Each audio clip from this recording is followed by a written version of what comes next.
અલથાણની KS અંતરવન હોટલમાં જન્મદિવસ નિમિત્તે દારૂ પાર્ટીના મામલે 17 ઓક્ટોબરના રોજ સમીરના દીકરાએ નશાની હાલતમાં પોલીસ સાથે ઝપાઝપી કરતા મામલો સામે આવ્યો છે અને પોલીસ દ્વારા સમીર શાહ, તેના દીકરા અને પત્નીના બ્લડ સેમ્પલ લેવામાં આવ્યા હતા.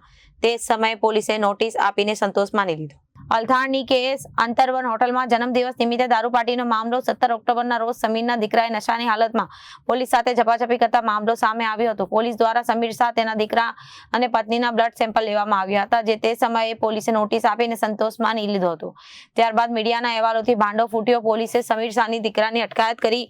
સમીર શાહ, તેની પત્ની અને દીકરાના આલ્કોહોલ સેમ્પલ પોઝિટિવ આવ્યા બાદ તેઓ બાબતે પોલીસે ગુનો દાખલ કર્યો. સમીર અને તેની પત્ની પાસે દારૂની પરમિટ હોવાથી નોટિસ આપવામાં આવી હતી. આ બાબતે પરમિટ કયા આધારે દંપતીને મળી તેની પણ તપાસ કરવામાં આવશે. આ ઉપરાંત બીજા કેસથી બચવા માટે સમીર શાહ પોલીસ સામે બોલ્યો અને ઘરેથી દારૂ પીધા પછી નીકળ્યો અને ભાડાની હોટલમાં કારમાં ગયો અને હવે પોલીસ રોડ પર લાગેલા CCTV પણ તપાસ કરે છે અને સમીર સેલ્ફ ડ્રાઈવ કરીને ગયો હતો અને ભાડાની કારમાં હતો. Reporter Arvind Rathod, Janadesh news, Surat.